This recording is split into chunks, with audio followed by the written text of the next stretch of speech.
વડોદરા શહેરની ગૌરક્ષા સેવા સમિતિ હર હંમેશ સેવાકીય કામો દ્વારા લોકોને મદદરૂપ થાય છે।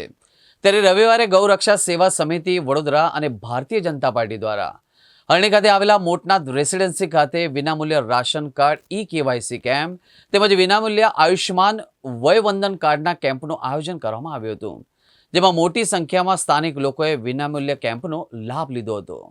આ મોટનાથ રેસિડેન્ટ સોસાયટી છે ને અહીંયા અત્યારે કેવાયસી અને પેલા 70 વર્ષ ઉપરનો આયુષ્માન કાર્ડ માટેનો કેમ્પ છે ને અમે બધા અહીંયાથી આજુબાજુમાંથી આવેલા છે।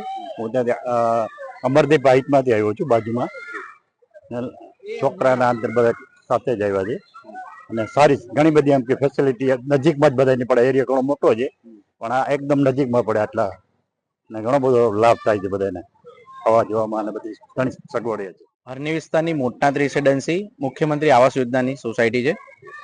અહીંયા અમે સરકારની યોજના જે કેવાયસી તથા 70+ જે વડીલ છે એમનું આયુષ્માન કાર્ડની જે સ્કીમ છે સરકારની, એનું આયોજન કરેલ છે।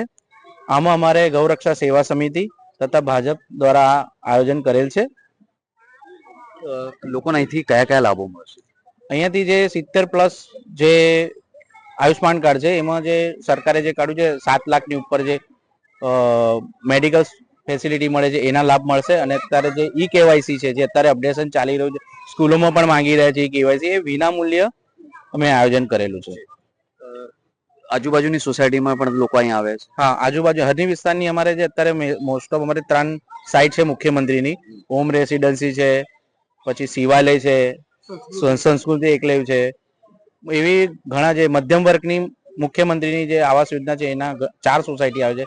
એની સાથે ઘણી બધી સોસાયટીઓ આવરી લેવામાં આવી છે। મને એક જણાવો કે ગૌરક્ષા સેવા સમિતિ છે જે અવારનવાર સારા કામો કરે છે અને આ કામમાં પણ એને ભગીરથ કાર્ય કર્યું છે, એના માટે શું કહેવું છે? એના માટે ગૌરક્ષા સેવા સમિતિ પહેલેથી જ સેવા કાર્ય કરતું આવ્યું છે। જે કે પૂર હોય કે પછી કોઈ પ્રાણી ગાય માતા હોય એમને ઇન્જર થયું તો એમની સેવા છે, એવા વર્ષોથી જે સેવા કાર્ય કરતા આવ્યા છે એમના બદલ અમે ખૂબ ખૂબ આભાર માનીએ છીએ। અમે ગૌરક્ષા સેવા સમિતિ છેલ્લા ઘણા વર્ષોથી જ્યારે સ્ટાર્ટિંગથી લઈને અત્યાર સુધી જોડાયેલા છે। તે આવા જ કાર્યો કરતું રહે છે અને અમે આશા રાખીએ છીએ આવનારા સમયમાં પણ સરકારની યોજનાના જે ગરીબ મધ્યમ વર્ગના લોકો છે, નીચેના પાયાના લોકો સુધી સેવા પહોંચે એના કાર્ય કરતા રહીશું।